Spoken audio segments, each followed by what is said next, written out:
স্বাগত ডিবিসি সংবাদে। আপনাদের সাথে আছি আমি ফারহাদ তাসনিম। এবার জানাবো খবরের বিস্তারিত। ইরানে যুক্তরাষ্ট্রের হামলার পর পরিস্থিতি নিয়ন্ত্রণে চলছে কূটনৈতিক তোড়জোড়। যুদ্ধের পরিস্থিতি ও তার সমাধানে মার্কিন প্রেসিডেন্ট ডোনাল্ড ট্রাম্পের সাথে ফোনে কথা বলেন ব্রিটিশ প্রধানমন্ত্রী কিয়ার স্টারমার। ইরানকে কখনোই পারমাণবিক অস্ত্র তৈরি করতে দেয়া যাবে না, একমত হন দুই নেতা। এদিকে মার্কিন হামলার পর প্রথমবারের মতো বিবৃতি দিয়ে ইরানের সর্বোচ্চ ধর্মীয় নেতা আয়াতুল্লাহ আলী খামেনি বলেছেন, যুক্তরাষ্ট্র বড় ভুল করেছে, তাদের শাস্তি পেতেই হবে। ইরানের প্রত্যাঘাতের শঙ্কায় বিশ্বজুড়ে মার্কিন নাগরিকদের জন্য নিরাপত্তা সতর্কতা জারি করেছে যুক্তরাষ্ট্র। যুদ্ধের আগুনে ঘি ঢেলে এবার কূটনৈতিক তৎপরতা চালাচ্ছেন মার্কিন প্রেসিডেন্ট ডোনাল্ড ট্রাম্প। ইরানে হামলার পর মধ্যপ্রাচ্যের বর্তমান পরিস্থিতি নিয়ে ট্রাম্পের সাথে ফোনে কথা বলেন ব্রিটিশ প্রধানমন্ত্রী কিয়ার স্টারমার। ইরানের পারমাণবিক কর্মসূচিকে আন্তর্জাতিক নিরাপত্তার জন্য অত্যন্ত ঝুঁকিপূর্ণ উল্লেখ করে তেহরানকে কখনোই পারমাণবিক অস্ত্র তৈরি করতে দেয়া যাবে না বলে ঐক্যমত্য গড়েন দুই নেতা। এদিকে জাতিসংঘের নিরাপত্তা পরিষদের বৈঠকে যুক্তরাষ্ট্রের হামলার তীব্র নিন্দা জানান ইরানের দূত। বলেন, ইরানের উপর ইসরায়েল ও যুক্তরাষ্ট্রের হামলা কোনো বিচ্ছিন্ন ঘটনা নয়, বরং তা যুক্তরাষ্ট্র ও তার ইউরোপীয় মিত্রদের রাজনৈতিক উদ্দেশ্য প্রণোদিত পদক্ষেপের ফল। পাল্টা অভিযোগ জানান জাতিসংঘে ইসরায়েলের দূত ডেনি ড্যানন। ইরান আলোচনার কথা বলে সময় নষ্ট করছে এবং ইউরেনিয়াম সমৃদ্ধকরণ ও ক্ষেপণাস্ত্র নির্মাণের কাজ চালিয়ে যাচ্ছে বলে অভিযোগ করেন তিনি। মার্কিন হামলার পর প্রথমবারের মতো বিবৃতি দিয়ে ইরানের সর্বোচ্চ নেতা আয়াতুল্লাহ আলী খামেনি বলেন, যুক্তরাষ্ট্র বড় ভুল করেছে, এর শাস্তি তাদের পেতেই হবে। ইসরায়েলের বিরুদ্ধে প্রতিশোধমূলক হামলা অব্যাহত থাকবে বলে অঙ্গীকার করেছেন আয়াতুল্লাহ আলী খামেনি। আর ইরানের প্রত্যাঘাতের আশঙ্কায় বিশ্বব্যাপী মার্কিন নাগরিকদের জন্য নিরাপত্তা সতর্কতা জারি করেছে যুক্তরাষ্ট্র। Tumpa Tarafdar, DBC news desk. যুক্তরাষ্ট্রের সরাসরি হামলায় কিভাবে জবাব দেবে ইরান, তারই রুদ্ধশ্বাস অপেক্ষা করছে তেহরানের মিত্ররা। ইরান যে চুপচাপ বসে থাকবে না, এটা দৃঢ়ভাবে জানিয়ে দেওয়া হয়েছে প্রতিপক্ষকে। প্রত্যাঘাত একরকম অবধারিত, কিন্তু যুক্তরাষ্ট্রের বিরুদ্ধে ইরানের প্রত্যাঘাত কি হতে পারে তারই হিসাব মেলানো যাচ্ছে না। রবিবার ভোর ঘুমিয়েছিল ইরান। হঠাৎ করেই দেশটির ফোর্দো, নাতানজ ও ইস্পাহান পরমাণু কেন্দ্রে নেমে আসে আতঙ্ক। রাডারে অদৃশ্য স্টেলথ বোমারু বিমান ঝাঁকে ঝাঁকে উড়ে আসে ইরানের আকাশে। সেই ৩টি পারমাণবিক স্থাপনায় নিক্ষেপ করা হয় বাংকার বিধ্বংসী বোমা। যুক্তরাষ্ট্রের হামলার পর প্রতিশোধের আগুনে জ্বলছে Iran. Islamic Republic of Iran condemns in the strongest terms. মধ্যপ্রাচ্যে অবস্থানরত প্রতিটি আমেরিকান এখন তাদের লক্ষ্যবস্তু। ইরানের এমন হুঁশিয়ারি বলছে, যুক্তরাষ্ট্রের বিরুদ্ধে প্রত্যাঘাত এখন অবধারিত। তবে যুক্তরাষ্ট্রের বিরুদ্ধে ইরানের প্রত্যাঘাত কেমন হতে পারে, এখন তাই নিরূপণের চেষ্টা চলছে। আর সেই অনুযায়ী প্রস্তুতি নিচ্ছে মার্কিন সেনারা। সামরিক বিশ্লেষকদের অনেকে মনে করছেন, মধ্যপ্রাচ্যে মার্কিন স্বার্থে সবার আগে আসতে পারে ইরানের প্রত্যাঘাত। বিশেষত মার্কিন সামরিক ঘাঁটিগুলো এখন ইরানের লক্ষ্যবস্তু। সেখানে ব্যালিস্টিক ক্ষেপণাস্ত্র হামলা চালাতে পারে তেহরান। ইরানের সেজিল-2 ক্ষেপণাস্ত্র প্রায় ২,০০০ কিলোমিটার পর্যন্ত লক্ষ্যবস্তুতে আঘাত হানতে সক্ষম, যার আওতায় পড়ে ইরাক, সিরিয়া, কাতার, বাহরাইন, কুয়েত, সৌদি আরব ও সংযুক্ত আরব আমিরাত সহ প্রায় সব মার্কিন ঘাঁটি। এর মধ্যে ইরাকের এরবিল ও আইন আল আসাদ ঘাঁটি ইরানের হামলার সবচেয়ে বেশি ঝুঁকিতে রয়েছে বলে মনে করছেন বিশ্লেষকরা। যুক্তরাষ্ট্রের কূটনৈতিক মিশনগুলোতেও হামলার পরিকল্পনা করতে পারে তেহরান। সম্ভাব্য হামলার আশঙ্কায় যুক্তরাষ্ট্রের দূতাবাসগুলো থেকে কর্মীদের সরিয়ে নেওয়া হয়েছে, বিশেষ করে বাগদাদ ও তেল আবিবে। এসব স্থানে হামলার সম্ভাবনা জোরালো বলে মনে করছেন বিশ্লেষকরা। সরাসরি হামলার বদলে আঞ্চলিক সহযোগী সশস্ত্র গোষ্ঠী বা প্রক্সিগুলোর মাধ্যমেও প্রতিশোধ নিতে পারে ইরান। লেবাননের হেজবুল্লাহ, ইয়েমেনের হুতি বিদ্রোহী এবং ইরাকের কাতাইব হেজবুল্লাহর মতো গোষ্ঠীগুলো ইরানের হয়ে আগেও সক্রিয় ছিল। অতীতের মতো উপসাগরীয় অঞ্চলের জ্বালানি স্থাপনায় হামলার পরিকল্পনাও করতে পারে ইরান। ২০১৯ সালে সৌদি আরবের আবকাই ও খুরাইস তেল শোধনাগারে হুতিদের ড্রোন ও ক্ষেপণাস্ত্র হামলায় দেশটির অর্ধেক তেল উৎপাদন সাময়িক বন্ধ হয়ে গিয়েছিল। সাইবার যুদ্ধও ইরানের প্রত্যাঘাতের উপায় হতে পারে।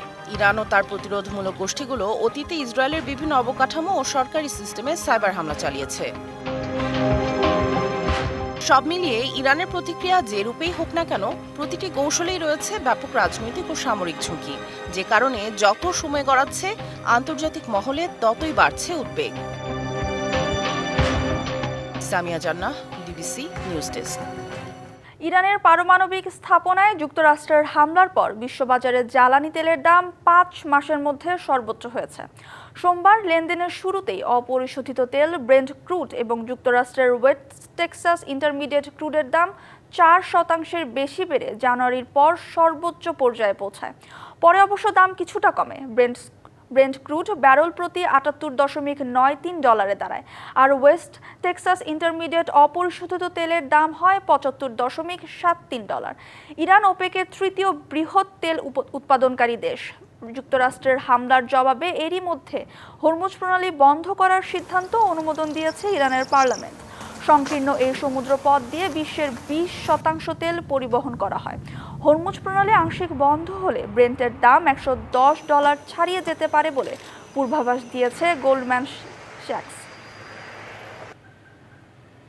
সাবেক প্রধান নির্বাচন কমিশনার KM নুরুল হুদাকে আজ আদালতে হাজির করা হবে। রবিবার সন্ধ্যার দিকে নুরুল হুদাকে রাজধানীর উত্তরায় জনতা আটক করে পুলিশের হাতে তুলে দেয়। পুলিশ জানিয়েছে, কিছু লোক সাবেক ACECর বাড়ির সামনে মব সৃষ্টি করে। শেরেবাংলানগর থানায় বিএনপির মামলায় গ্রেপ্তার দেখানো হয় তাকে। তারপর তাকে নেওয়া হয় ডিবি কার্যালয়ে। এ ঘটনায় মব নিয়ে এক বিবৃতিতে আইন নিজের হাতে না তুলে নিতে আহ্বান জানিয়েছে অন্তর্বর্তী সরকার। মব সহিংসতায় জড়িতদের বিরুদ্ধে ব্যবস্থা নেওয়া হবে বলে জানানো হয় ওই বিবৃতিতে। মামলার মূলত অবৈধভাবে নির্বাচনী ছদ্মবেশ ধারণ করে নির্বাচনী ব্যয় নির্ধারণ না করে ঘুষ দিয়ে অবৈধভাবে অন্যকে ভোটে জয় করানোর বিষয়ে তার বিরুদ্ধে যে অভিযোগ, সেই অভিযোগের প্রেক্ষিতে একটি মামলা হয়। উত্তরা 5 নম্বর সেক্টরের এখানে স্থানীয় জনগণ তাকে হেফাজতে নেয়। উত্তরা পশ্চিম থানা পুলিশ সেখানে যায়, গিয়ে তাকে নিয়ে আসে। তৎপরবর্তী সে এখন বর্তমানে ডিবি হেফাজতে আছে এবং পরবর্তী বিষয়গুলো প্রক্রিয়াধীন আছে। অতীতের যে কোনো নির্বাচনের চেয়ে আগামী জাতীয় সংসদ নির্বাচন হবে অনেক বেশি চ্যালেঞ্জিং, এমন পর্যবেক্ষণ দিয়ে রাজনৈতিক বিশ্লেষকরা বলছেন, বহুমাত্রিক চাপের মাঝে সুষ্ঠু নির্বাচন আয়োজনে নির্বাচন কমিশনের দক্ষতা বাড়াতে মনোযোগী হওয়া প্রয়োজন। প্রয়োজনীয় জনবল তৈরির পাশাপাশি কর্মকর্তাদের দক্ষতা, সাহস ও নিরপেক্ষতাও হতে পারে সুষ্ঠু নির্বাচনের চাবিকাঠি। 1973 সালের 7ই মার্চ অনুষ্ঠিত হয় প্রথম জাতীয় সংসদ নির্বাচন। সেই থেকে আজ অবধি 12টি জাতীয় সংসদ নির্বাচন হয়েছে দেশে, তার মধ্যে 8টি দলীয় এবং সামরিক সরকারের অধীনে, যেখানে ছিল কারচুপি আর ভোট ডাকাতির অভিযোগ। তবে 1991 থেকে 2008 পর্যন্ত নির্দলীয় তত্ত্বাবধায়ক সরকারের অধীনে হওয়া 4টি নির্বাচন প্রশংসা কুড়োয় দেশে বিদেশে। আর প্রতীত আওয়ামী লীগ সরকারের অধীনে হওয়া বিগত 3টি নির্বাচনকে আমি ও ডামির নির্বাচন হিসেবে অভিহিত করে বিরোধী দলগুলো। এমন বাস্তবতায় সম্প্রতি লন্ডনে ডক্টর ইউনূস তারেক রহমানের বৈঠকে আগামী বছরের ফেব্রুয়ারিতে ত্রয়োদশ জাতীয় সংসদ নির্বাচন অনুষ্ঠানের বিষয়ে হয় ঐকমত্য। এদিকে চূড়ান্ত ভোটার তালিকা প্রকাশ, সংসদীয় আসন পুনর্বিন্যাস, নতুন দলের নিবন্ধন, নির্বাচনী সরঞ্জাম কেনাকাটা সহ প্রয়োজনীয় কাজও গুছিয়ে নিচ্ছে নির্বাচন কমিশন। তবে রাজনৈতিক বিশ্লেষকদের মতে সাদামাটা আয়োজনে নির্বাচন সুষ্ঠু হবে এমনটা ভাবার অবকাশ নেই। এবারের নির্বাচনে তরুণ ভোটাররা ভোট দেবে, এছাড়া প্রবাসীদেরও ভোট দেওয়ার কথাটা এসছে। কাজেই এই নির্বাচনটি অতীতের নির্বাচনের চাইতে অনেক বেশি জটিল, এবং এই জটিল অবস্থাতে সক্ষমতার দিকটা খুব গুরুত্বপূর্ণ।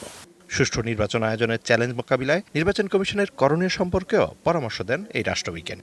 ইলেকশন কমিশন, ইলেকশন প্রসেস আপনার ঢেলে সাজাতে হবে, কারণ ব্যুরোক্রেসিতে তো আপনার যারা রিটার্নিং অফিসার হবে তারা তো বেশিরভাগ আপনার হাসিনার অ্যাপয়েন্টি। শুধু ইলেকশন কমিশন ঠিক করলেই তো হয় না। আপনি যদি টাকা নিয়ে নমিনেশন দেন একটা মস্তানকে আপনার এলাকায়, তো সে তার মাসেল পাওয়ার ব্যবহার করবে না। সুতরাং পলিটিক্যাল পার্টিরও দায়িত্ব আছে যে তারা এমনভাবে নমিনেশন দেবে, নমিনেশনটা তৃণমূল থেকে উঠে আসতে হবে, তাহলে কিন্তু এই মাসেল পাওয়ার টাকার খেলা বন্ধ হবে। নির্বাচন কমিশনের সক্ষমতা বৃদ্ধির ক্ষেত্রে কোন বিষয়গুলো গুরুত্বপূর্ণ সেই ইঙ্গিত দেন তারা। সবচেয়ে বড় কথা হলো কি জানেন, ইলেকশন কমিশনের ক্ষমতা সবচেয়ে বেশি খর্ব করে হলো আপনার ব্যুরোক্রেসি আর পুলিশ। এই দুটাকে যদি ঠিক রাখা যায় তাহলে কিন্তু ইলেকশন কমিশনের পক্ষে অসুবিধা হবে বলে আমার মনে হয় না। সক্ষমতার তো শেষ কোনো মাত্রা নাই, এটা সীমারেখা আকাশ পর্যন্ত। আর যদি কোথাও ঘাটতি থাকে সেই ঘাটতিটা তারা পূরণ করার চেষ্টা করবে। দেশের গণতন্ত্রকে সুসংহত করতে সুষ্ঠু নির্বাচনের বিকল্প নেই বলেও মত বিশিষ্টজনদের। আমি আশা করব নির্বাচন কমিশন নিজেকে সেভাবে সক্ষম করে তুলবে। Mizan Ahmed, DBC news, Dhaka. চীনের কমিউনিস্ট পার্টির আমন্ত্রণে চীন সফরে গেছে বিএনপির একটি উচ্চ পর্যায়ের একটি প্রতিনিধি দল। বিএনপির মিডিয়া সেল জানায়, রবিবার রাত 10:10 চায়না এয়ারলাইন্সের একটি ফ্লাইটে ঢাকা ছেড়ে যায় তারা। প্রতিনিধি দলের নেতৃত্বে আছেন বিএনপির মহাসচিব মির্জা ফখরুল ইসলাম আলমগীর। এ সফরের মূল লক্ষ্য বাংলাদেশ ও চীনের মধ্যে রাজনৈতিক সম্পর্ক জোরদার করা এবং চীনের কমিউনিস্ট পার্টির সঙ্গে বিএনপির দ্বিপাক্ষিক যোগাযোগ আরও সুদৃঢ় করা। এর আগে গত মাসেও চীনের কমিউনিস্ট পার্টির আমন্ত্রণে বেইজিংয়ে একটি আন্তর্জাতিক সম্মেলনে বিএনপির একটি প্রতিনিধি দল অংশগ্রহণ করে। দেশে দিন দিন খারাপ হচ্ছে ডেঙ্গু ও করোনা পরিস্থিতি। দুই রোগেই বাড়ছে শনাক্ত ও মৃত্যু। পরিস্থিতি মোকাবেলায় সরকারি হাসপাতালগুলোতে করোনা রোগীর চিকিৎসায় আলাদা ব্যবস্থার নির্দেশনা দিয়েছে স্বাস্থ্য অধিদপ্তর। ডাক্তাররা বলছেন, ঝুঁকি এড়াতে সময় মতো চিকিৎসার বিকল্প নেই। সংক্রমণ রুখতে সচেতনতার উপরও জোর দিচ্ছেন তারা। দেশে একই সাথে করোনা ও ডেঙ্গুর প্রকোপ। স্বাস্থ্য অধিদপ্তরের তথ্য বলছে, প্রতিদিনই গড়ে 13% বেশি মানুষ আক্রান্ত হচ্ছেন করোনায়। নানা উপসর্গ নিয়ে মহাখালীর ডিএনসিসি কোভিড ডেডিকেটেড হাসপাতালে আসছেন মানুষ। এখানে পরীক্ষার পাশাপাশি দেয়া হচ্ছে চিকিৎসা। প্রস্তুত 45টি আইসিইউ শয্যা ও 600 অক্সিজেন সিলিন্ডার। কোভিড এবং ডেঙ্গুর জন্য কিন্তু এই হসপিটাল ডেডিকেটেড। কিন্তু আপনারা জানেন যে কোনো প্যান্ডেমিক বা এপিডেমিক কিন্তু নো প্রিপারেশন ইজ এডিকুয়েট। আমাদের যদি patient we find hundred of thousands patients, then we cannot deal with that. সংক্রমণ রোধে কাজ করে যাচ্ছে স্বাস্থ্য অধিদপ্তর। আলাদা করে করোনা রোগীদের জন্য শয্যা প্রস্তুত রাখার নির্দেশনা দেওয়া হয়েছে সব হাসপাতালে। প্রায় সব বড় হাসপাতালই প্রস্তুত করোনার জন্য, আলাদা বেড ডেডিকেট করে রেখে দিছে। করোনা রোগী আসলে ওখানে রোগী দেওয়া হবে। যেহেতু আশেপাশে দেশে সংক্রমণ ঊর্ধ্বমুখী, সেই জন্য আমরা প্রিপারেশন নিয়ে রাখতেছি।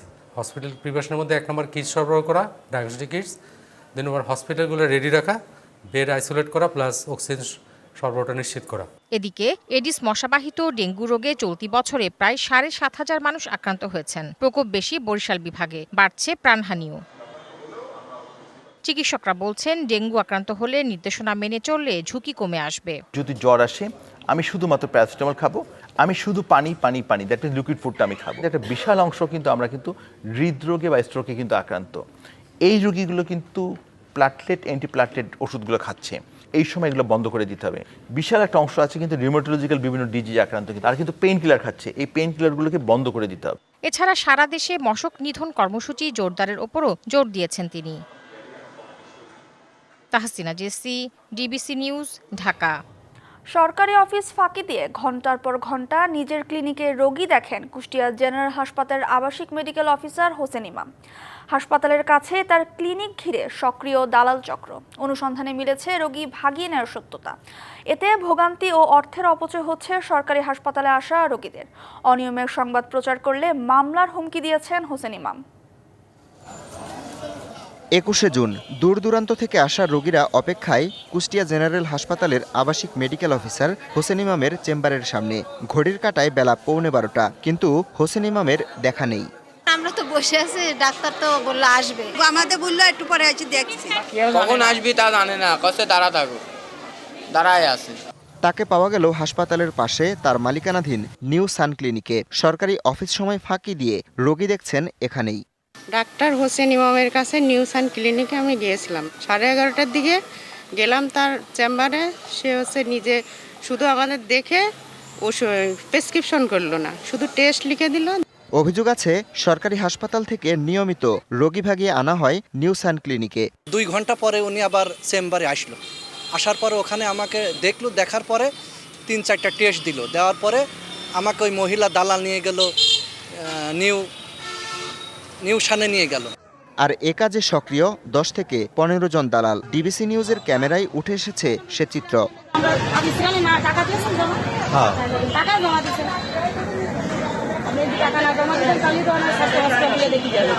21 জুন দুপুরে হোসেন ইমামের সরকারি হাসপাতালের চেম্বারে গিয়ে দেখা যায় ভেতর থেকে দরজা বন্ধ। আরএমও আছেন কিনা জানতে চাইলে ক্ষিপ্ত হয়ে ওঠেন সহকারী পরিচয় দেয়া এক ব্যক্তি। চিকিৎসকের এমন অনিয়মে উদ্বেগ জানিয়েছেন সচেতন নাগরিকরা। এই গুরুত্বপূর্ণ পদের ব্যক্তিটি যদি এইভাবে ব্যক্তির স্বার্থের জন্য বা ব্যক্তি অর্থ উপার্জনের জন্য যদি সরকারি কাজে ফাঁকি দেয়, এর চাইতে দুঃখজনক আর কি হতে পারে। তবে এটা দ্রুত সুরা উচিত। হোসেন ইমামের অনিয়মের বিষয়ে সদুত্তর নেই কুষ্টিয়া জেনারেল হাসপাতাল কর্তৃপক্ষের, তবে অফিস ফাঁকি দিলে ব্যবস্থার আশ্বাস জেলা প্রশাসনের। অফিস টাইমে চলাকালীন সময় কারো আসলে বাইরে রুগী দেখার কোনো সুযোগ নাই। 10:30 থেকে 11টায় এমন সময়টা হবে।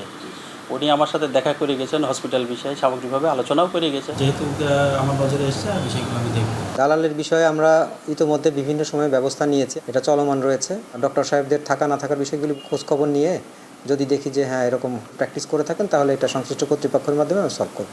অভিযোগের বিষয়ে পরে কথা বলতে হাসপাতালে গিয়ে পাওয়া যায়নি হোসেন ইমামকে, সাড়া দেননি মোবাইল ফোনেও। তবে সংবাদ প্রকাশ করলে চাঁদাবাজির মামলা করার হুমকি দিয়েছেন তিনি। হোসেন ইমামের বিরুদ্ধে প্রতারণা, অপারেশনের নামে রোগীদের অঙ্গহানি করা সহ নানা অভিযোগ রয়েছে। এর আগে কয়েক দফা সালিশও বসেছে তাকে নিয়ে। DBC news desk. রাজনৈতিক বলয় থেকে বের হয়ে দেশে প্রথমবারের মতো বিশ্ববিদ্যালয়ে ভাইস চ্যান্সেলর নিয়োগে বিজ্ঞপ্তি প্রকাশ করা হয়েছে। বিজ্ঞপ্তির মাধ্যমে ভাইস চ্যান্সেলর নিয়োগকে সাধুবাদ জানিয়েছেন বরিশালের সর্বস্তরের জনগণ। এমনকি রাজনৈতিক সরকারের আমলেও এ ধারা অব্যাহত রাখার আবেদন জানিয়েছেন তারা। 2012 সালে বরিশাল বিশ্ববিদ্যালয়ের শিক্ষা কার্যক্রম শুরু হওয়ার পর থেকে রাজনৈতিকভাবে 4 জন ভাইস চ্যান্সেলর দায়িত্ব পালন করেন। এমনকি বর্তমান সরকারের আমলে তড়িঘড়ি করে একজনকে ভাইস চ্যান্সেলর পদে নিয়োগ দেওয়া হয়। রাজনৈতিকভাবে নিয়োগ পাওয়ায় 5 জনের মধ্যে 3 জনকেই আন্দোলনের মুখে ক্যাম্পাস ছাড়তে হয়। সর্বশেষ 13 মে অন্তর্বর্তীকালীন হিসেবে ষষ্ঠ ভাইস চ্যান্সেলর নিয়োগ পান রাজশাহী বিশ্ববিদ্যালয়ের অধ্যাপক মোহাম্মদ তৌফিক আলম। স্থায়ী নিয়োগ পেতে হলে তাকেও ভিসি পদে আবেদন করতে হবে। আমার কাছে যেটা মনে হচ্ছে যে এটা তুলনামূলক অর্থে আগের যে প্রক্রিয়া ছিল তার চেয়ে অনেক বেশি একটা পরিচ্ছন্ন প্রক্রিয়া। আমরা আশা করছি এই নিয়োগ বিজ্ঞপ্তির মাধ্যমে যোগ্য ব্যক্তিরা ভিসি হিসেবে আসবে এবং সে তার মেধা ও মনন দিয়ে বিশ্ববিদ্যালয়কে সাজাতে পারবে। ভিসি নিয়োগের এই বিষয়টি রাজনৈতিক সরকারের আমলেও যেন চলমান থাকে বললেন সিন্ডিকেট সদস্য। স্বচ্ছভাবে স্বচ্ছ প্রক্রিয়ার মাধ্যমে এরা নিয়োগ পেয়েছে। আমরা আশা করব যে একজন ভিসি 5 বছরের জন্য নিয়োগ দেওয়া হয়, তাই পরবর্তী যে সরকার আসুক তারা যেন এই ধারাবাহিকতা বজায় রাখে, এই প্রত্যাশাটা তাদের কাছে করবো আর কি। নিয়োগ বিজ্ঞপ্তির মাধ্যমে সার্চ কমিটি যোগ্যতা সম্পন্ন ভাইস চ্যান্সেলর নিয়োগ দিতে পারবেন বলে আশা প্রকাশ করেছেন রেজিস্ট্রার। এরকম একটি সার্চ কমিটি যেখানে অধ্যাপকরা, সিনিয়র অধ্যাপকরা বিশ্ববিদ্যালয়ের থাকবেন, তারা যখন এই সিভিগুলো পর্যালোচনা করবেন, সেগুলো আশা করি আমাদের প্রতিটি বিশ্ববিদ্যালয়ের জন্য খুব যুগান্তকারী একটা ভালো ঘটনা ঘটতে যাবে। বিজ্ঞপ্তির মাধ্যমে ভিসি নিয়োগ দেওয়া হলে তা সকলের কাছে গ্রহণযোগ্যতা পাবে বললেন সুজন সভাপতি। সুজন মনে করে বরিশাল বিশ্ববিদ্যালয় বিজ্ঞপ্তির মাধ্যমে একজন যোগ্য, দক্ষ এবং সৎ, আদর্শবান বেশি যদি নিয়োগ হয়, তাহলে দেশের জন্য, বিশ্ববিদ্যালয়ের জন্য, ছাত্রছাত্রীদের জন্য আমাদের অনেক উপকার হবে। 4 জুন বরিশাল বিশ্ববিদ্যালয় এবং খুলনা প্রকৌশল ও প্রযুক্তি বিশ্ববিদ্যালয়ের ভাইস চ্যান্সেলর নিয়োগের বিজ্ঞপ্তি প্রকাশ করা হয়। আবেদনের শেষ তারিখ দেওয়া হয়েছে 26 জুন। DBC news desk. গাজীপুরের ভাওয়াল বদরে আলম সরকারি কলেজের ছাত্রদলের কমিটি গঠনকে কেন্দ্র করে শুরু হয়েছে নানা আলোচনা ও সমালোচনা। অভিযোগ উঠেছে ছাত্রদলের কমিটিতে সাবেক ও নিষিদ্ধ সংগঠন ছাত্রলীগের অনেক কর্মী পদপ্রত্যাশী। এ নিয়ে হতাশা ও ক্ষোভ প্রকাশ করেছেন ছাত্রদলের নেতাকর্মীরা।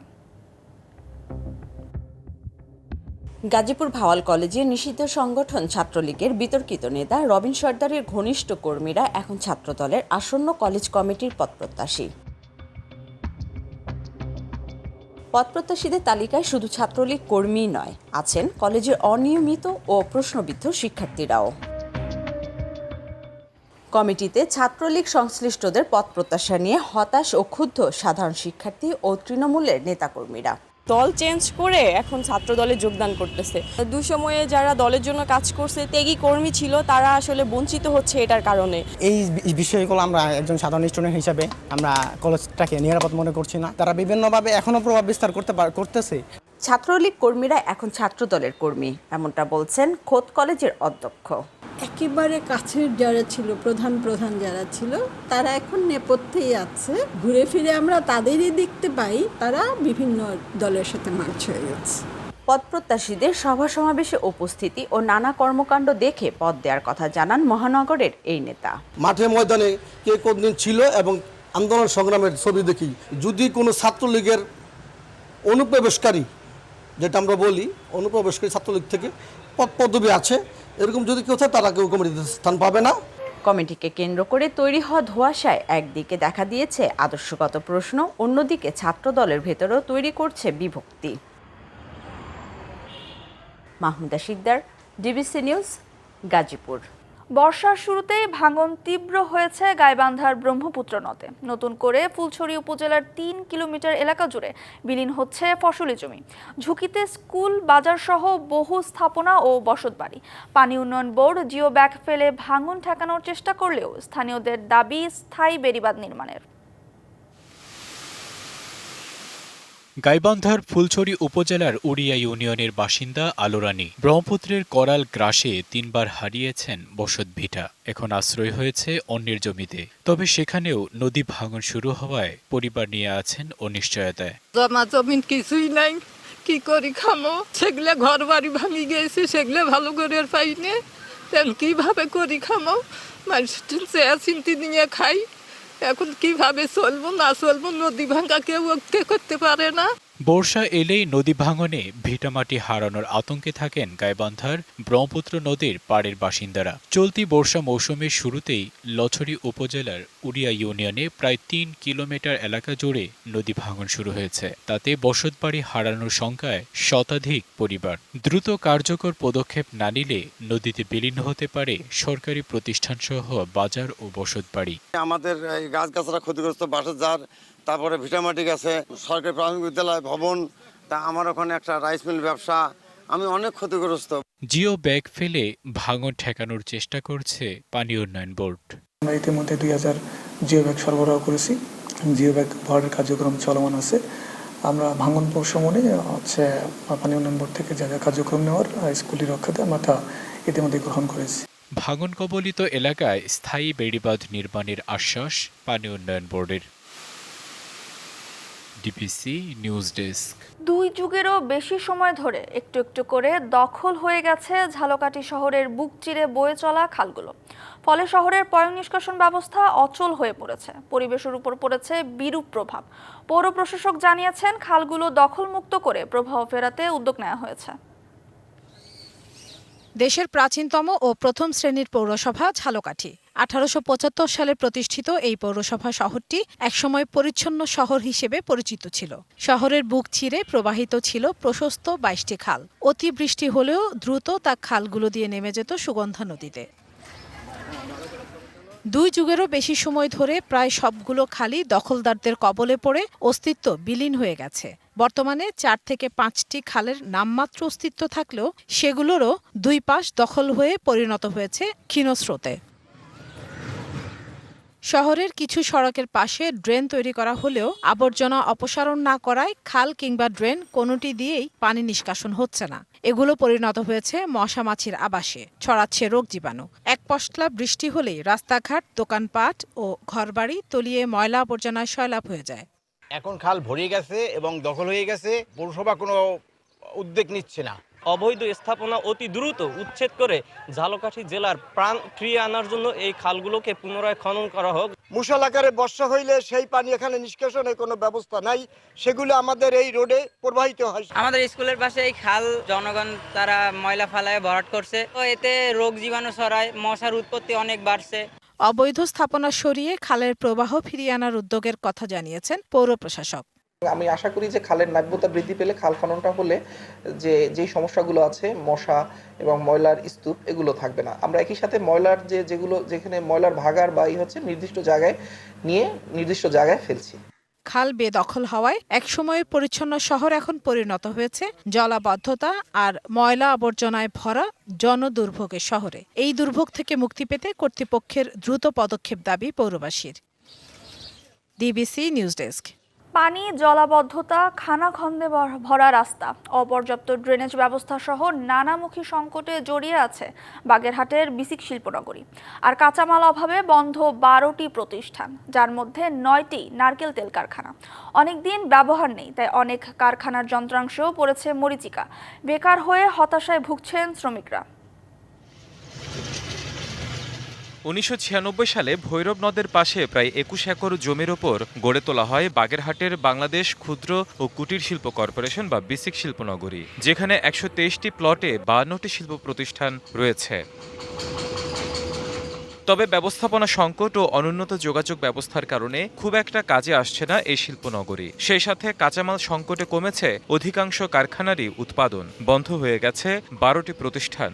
নারকেলের হয় না বলেই নারকেলের দাম বেশি, নারকেলের দাম বেশি বলেই কিন্তু আমাকে তেলের দাম বেশি। তেলের দাম এই জন্য তেল মাছি খাবে না তেল মাথায় দেবে, এই জন্য দাদা মিল বন্ধ। যারা ছিল তারা চলে গেছে, শুধু বিল, টাকা পয়সা বেতন দিতে পারছে না। মিল না চললে কোত্থেকে দেব?